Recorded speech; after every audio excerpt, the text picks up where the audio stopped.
Il existe, dans la vie de chacun, des douleurs que l'on n'ose même plus nommer.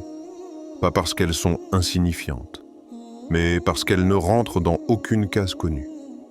On se réveille fatigué, sans avoir fourni d'efforts. On respire, mais la poitrine reste serrée. On sourit en public, mais quelque chose à l'intérieur demeure lourd. Et quand la nuit tombe, le silence devient parfois plus bruyant que le jour. La médecine cherche, analyse, mesure. Elle observe le corps comme une mécanique précise. Mais que faire lorsque la source du malaise n'est pas localisée dans un organe, mais dans un espace plus subtil, plus profond, plus invisible? L'islam, lui, n'a jamais séparé le corps de l'âme. Il n'a jamais considéré l'être humain comme une simple matière. Depuis le début, le message est clair. L'homme est un équilibre fragile entre le visible et l'invisible. Allah nous rappelle que certaines guérisons ne passent pas par la main de l'homme, mais par sa parole. Aux gens, une exhortation vous est venue de votre Seigneur, une guérison pour ce qui est dans les poitrines, une guidance et une miséricorde pour les croyants. Ce verset ne parle pas de muscles, il ne parle pas d'os, il parle de ce qui se cache dans les poitrines. Et pourtant, dans notre quotidien moderne, nous avons appris à ignorer ces signaux, à les étouffer, à les rationaliser, à les repousser jusqu'à ce qu'ils deviennent insupportables. Le prophète, lui, enseignait une autre voie, une voie discrète, une voie sans excès, une voie où de simples gestes deviennent des actes de foi. Il ne proposait pas toujours des solutions complexes. Parfois, il rappelait l'importance de ce qui est humble, accessible, à portée de main, le sel, l'huile d'olive. Deux éléments présents dans presque chaque foyer. Deux éléments que beaucoup utilisent sans jamais se demander pourquoi ils ont été mentionnés, recommandés, honorés. Allah ne bénit rien sans sagesse. Et ce qui est petit aux yeux des hommes peut être immense dans l'ordre divin. Dans un monde obsédé par le spectaculaire, l'islam murmure souvent, là où d'autres crient. Il invite à ralentir, à ressentir, à écouter ce qui se passe à l'intérieur. Et peut-être que la vraie question n'est pas « Pourquoi suis-je fatigué ?», mais plutôt « Qu'ai-je négligé en moi depuis trop longtemps ?» Car parfois, ce n'est pas le corps qui demande à être soigné, mais le cœur qui demande à être rappelé. Il existe des maladies que personne ne remarque lors d'un examen médical. Elles ne provoquent ni fièvre, ni douleur aiguë, ni blessure apparente. Et pourtant, elles avancent lentement, presque poliment, sans faire de bruit. Elles s'installent dans les replis du cœur, là où personne ne regarde vraiment. Ces maladies ne s'attrapent pas par un virus. Elles naissent souvent d'un regard prolongé, d'une comparaison silencieuse, d'une parole entendue trop souvent. L'envie qui s'insinue quand on voit ce que l'autre possède. La jalousie qui serre la poitrine sans que l'on sache pourquoi. Le stress chronique qui vide l'esprit même dans le repos. Le waswas qui chuchote des doutes là où il n'y en avait pas. Et parfois, un mal plus subtil encore. Invisible mais ressenti profondément. Ces mots n'attaquent pas le corps en premier, ils commencent par affaiblir l'énergie intérieure. Le sommeil devient agité, le réveil est lourd, la prière perd sa saveur, le dhikr devient mécanique, parfois absent. Le Coran ne nie pas l'existence de ces états. Au contraire, il les nomme avec une précision troublante. Il y a dans leur cœur une maladie, et Allah a accru leur maladie. Ce verset ne parle pas d'une punition arbitraire. Il décrit un processus, une maladie qui grandit lorsqu'elle n'est pas reconnue, lorsqu'elle est ignorée, lorsqu'elle est justifiée au lieu d'être soignée. L'être humain moderne a appris à normaliser l'épuisement intérieur, à appeler pression ce qui est en réalité une alarme, à appeler stress ce qui est parfois un déséquilibre spirituel profond. On consulte, on s'occupe, on distrait, mais on oublie de se demander ce que le cœur est en train de porter. Et pourtant, la miséricorde d'Allah précède toujours l'épreuve. Il ne révèle jamais une maladie sans indiquer un chemin vers la guérison. Le prophète l'a affirmé avec une certitude absolue. Allah n'a fait descendre aucune maladie sans faire descendre son remède. Mais tous les remèdes ne se trouvent pas dans une ordonnance. Certains se trouvent dans le rappel, d'autres dans l'intention, d'autres encore dans des pratiques simples, héritées de la sunna, que l'on a reléguées au second plan. La vraie difficulté n'est pas de guérir. Elle est de reconnaître la nature de ce qui nous atteint, de comprendre que certaines douleurs sont le signe d'un éloignement progressif, d'un cœur saturé, d'un esprit qui a trop porté sans se déposer devant Allah. Alors une question persiste, silencieuse, mais insistante.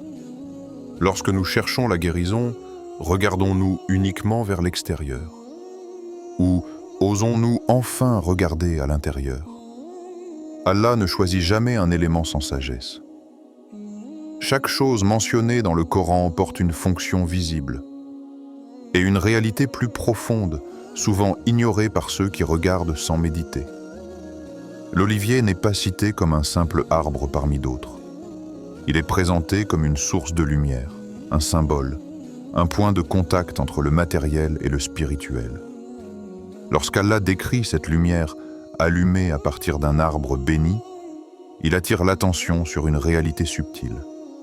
Une lumière qui ne dépend pas entièrement du feu. Une clarté qui existe avant même l'étincelle. Comme si cette huile portait déjà en elle une capacité d'illumination, avant toute transformation humaine, dont l'huile éclaire sans même que le feu ne la touche. Cette image n'est pas anodine.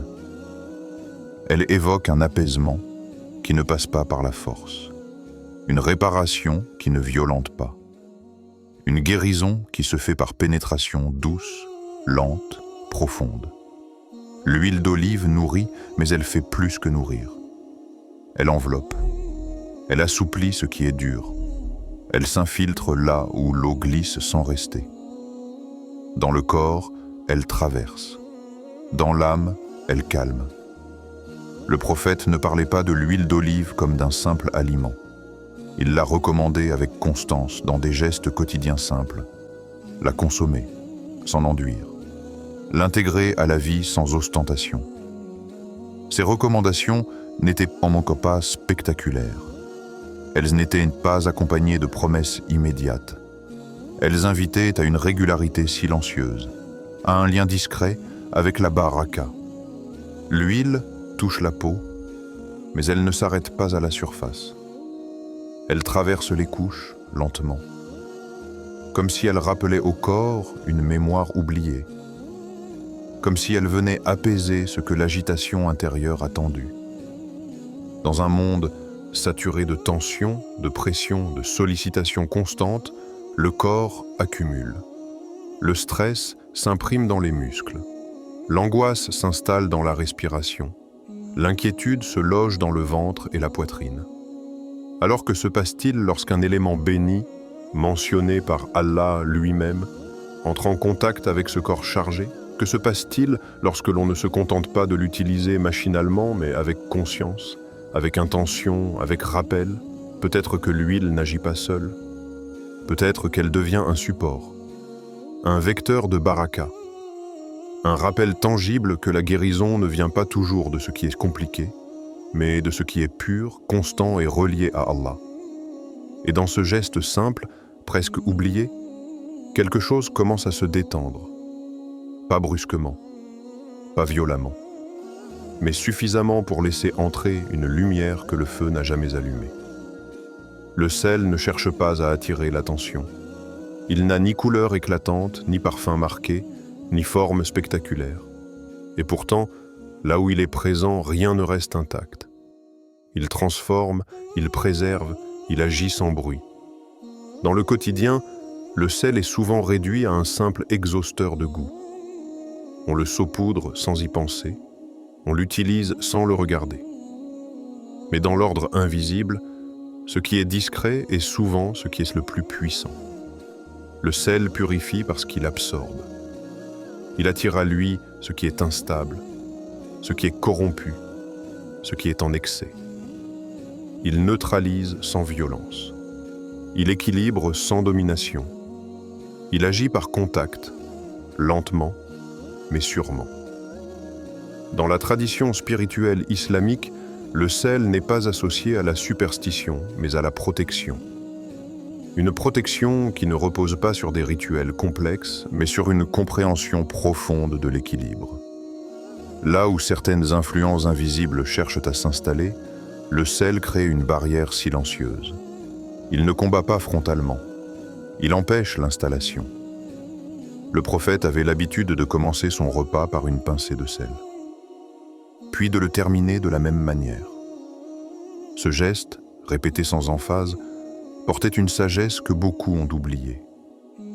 Pourquoi commencer?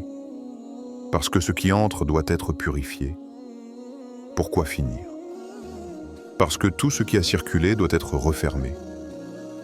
Dans la vie spirituelle, les portes ouvertes sont nombreuses. Un regard, une parole, une émotion mal contenue, une fatigue accumulée. Tout cela crée des fissures invisibles. Le sel agit comme un seau. Il ferme ce qui est resté ouvert. Il nettoie ce qui s'est infiltré sans invitation. Il restaure une limite claire entre ce qui appartient à l'intérieur et ce qui ne devrait jamais y entrer. Allah rappelle une vérité fondamentale, et si Allah te touche par un mal, nul autre que lui ne peut l'enlever. Ce verset ne nie pas les moyens. Il remet l'ordre des choses à sa place. Le sel n'est pas une source de pouvoir. Il est un outil, un support, un rappel que toute protection réelle vient d'Allah seul.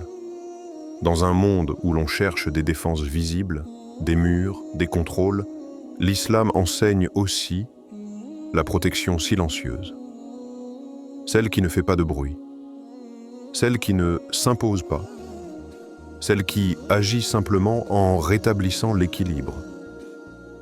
Et parfois, ce qui protège le plus efficacement est ce que l'on a appris à ne plus remarquer. Il y a des gestes qui, pris isolément, paraissent simples, presque anodins. Mais lorsqu'ils sont unis par l'intention, ils changent de nature. Mélanger le sel et l'huile d'olive n'est pas une recette. Ce n'est pas une formule. Ce n'est pas un secret réservé à quelques initiés. C'est une association. Un acte qui relie deux réalités spirituelles complémentaires, la purification et la bénédiction. Le sel agit comme une frontière. Il nettoie ce qui est en excès. Il absorbe ce qui n'a pas sa place. Il restaure une limite claire entre l'intérieur et l'extérieur. L'huile, elle, n'érige pas de mur. Elle pénètre, elle apaise, elle nourrit ce qui est affaibli. Lorsque ces deux éléments se rencontrent, ils ne s'annulent pas, ils se complètent. L'un prépare le terrain, l'autre y dépose la baraka. Mais sans intention, le geste reste vide. Sans rappel, il devient mécanique. Sans confiance en Allah, il perd son sens. La niya transforme l'action. Elle oriente le cœur avant même que la main ne bouge. Le dhikr accompagne le geste et l'ancre dans la présence divine. Le tawakkul libère l'âme de l'attente obsessionnelle du résultat. C'est souvent ainsi que la sunna agit.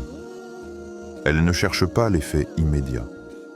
Elle restaure un ordre intérieur. Une histoire circule, transmise sans éclat, sans promesse spectaculaire. Un homme se réveillait chaque nuit, le cœur battant, l'esprit envahi d'angoisse sans cause apparente. Aucune explication rationnelle, aucune raison identifiable. Il ne chercha pas une solution complexe. Il revint à des gestes simples, avec régularité, avec pudeur, avec rappel. Peu à peu, le sommeil changea. Pas parce qu'un élément aurait un pouvoir autonome, mais parce que quelque chose s'était réaligné. Le cœur, trop longtemps dispersé, s'était reconnecté à Allah. L'agitation avait trouvé un point d'ancrage. La peur avait rencontré la confiance. Dans cette association, la sunna devient un bouclier, non pas parce qu'elle repousse tout mal visible, mais parce qu'elle empêche l'âme de rester exposée. Et parfois, la guérison ne commence pas par une action spectaculaire, mais par une obéissance silencieuse que personne ne voit, sauf celui qui connaît les secrets des cœurs. Ce remède n'est pas une technique. Il n'obéit pas à une logique de rendement. Il ne fonctionne pas comme une machine que l'on enclenche pour obtenir un résultat précis. Il commence avant même le geste. Avant la main, il y a le cœur. Avant le mélange, il y a l'intention. Avant toute chose, il y a la conscience de se tenir devant Allah. Purifier son intention, ce n'est pas prononcer une formule. C'est reconnaître son besoin, admettre sa fragilité, accepter que certaines choses échappent au contrôle humain. Invoquer Allah n'est pas une formalité, c'est un repositionnement intérieur, un rappel que la guérison n'est pas dans l'élément, mais dans celui qui permet à l'élément d'agir. La récitation des versets de protection ne sert pas à chasser une peur abstraite. Elle apaise. Elle réoriente l'esprit. Elle ferme les portes ouvertes par l'angoisse et l'excès de pensée. Lorsque le Coran dit « Et quand je suis malade, c'est lui qui me guérit », il ne nie pas les causes visibles. Il replace simplement la source réelle de la guérison. Le geste, alors, change de statut. Il n'est plus une tentative désespérée. Il devient un rappel incarné, une action humble, posée, consciente. La lenteur devient une force. La régularité devient une protection. L'absence d'attente immédiate libère le cœur. Dans un monde habitué à l'instantané, l'islam enseigne la patience active, celle qui agit sans exiger, celle qui fait confiance sans calculer. Chercher un miracle instantané fatigue l'âme. Chercher la baraka l'apaise. La baraka ne se mesure pas toujours. Elle se ressent. Elle s'installe discrètement. Elle modifie l'atmosphère intérieure. Et parfois, sans même s'en rendre compte, on se surprend à respirer plus profondément, à prier avec plus de présence, à dormir avec un peu plus de paix. Non pas parce que tout a disparu, mais parce que le cœur a retrouvé sa place sous la protection d'Allah.